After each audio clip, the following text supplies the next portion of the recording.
Okay, so today we are going to explore patterns and work with patterns and how we can turn those into algebraic expressions and rules. And so here I have a pattern set up. So we have a square with 4 sides, and then we have this rectangle with 7, and this longer rectangle with 10. There's 10 toothpicks. And so we need to figure out what's the how many sides we're adding to get to the next step. And, and so if we look at this, we can create this table. And so we have one square, which has 4 sides, and then 2 squares, which is 7 little toothpicks, and then 3 squares, which is 10 toothpicks. And so we're trying to figure out the relationship between the amount of squares and the amount of sticks in in that in the square. And so and so there's a difference of we have 4 to 7 and 7 to 10. So there's a difference of 3 between those. And so we're adding 3 between all of those. And so we're trying, so there's a pattern that we picked up on. So now we need to make a rule. And so if we can try, if you pay attention, if you look, investigate,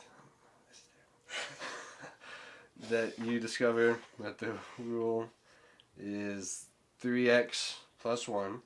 So if you do, see, like we have the, so say x is 1 first, we have, no, yeah. And so we have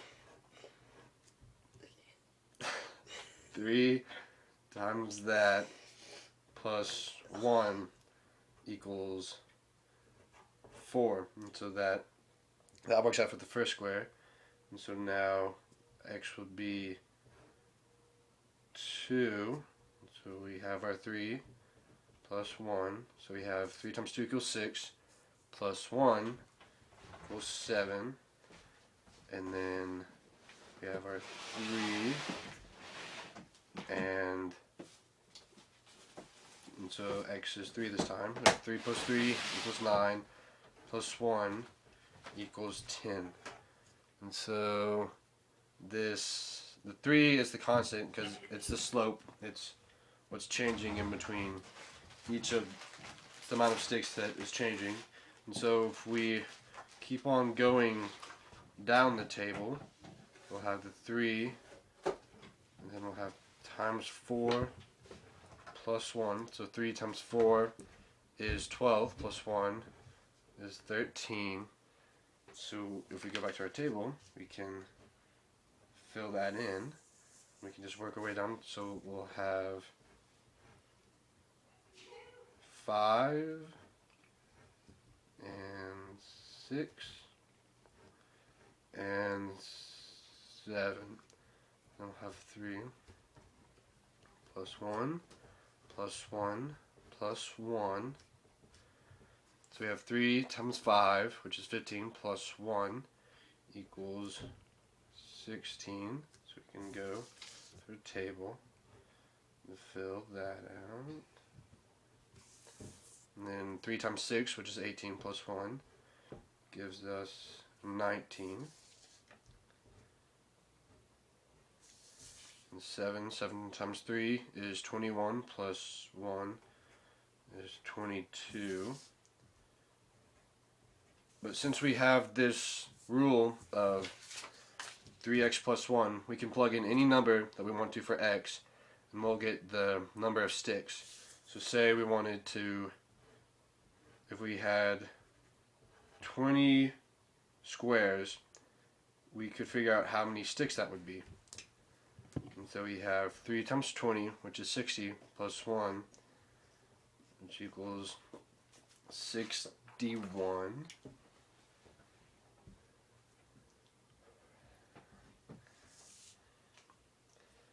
And so say we wanted to figure out how many sticks we would have if we had 50. If we had 50 squares, we could just apply the same rule. We have 3 times 50, which is 150 plus 1. So it would be 151. So just to review, we can figure out an algebraic rule just from a pattern. So number of squares in relation to the number of sticks in each. And so once we figure out what's changing, we can go and create an algebraic rule and apply it to our pattern and use it to fill out a table and figure out any number of variables that we want to.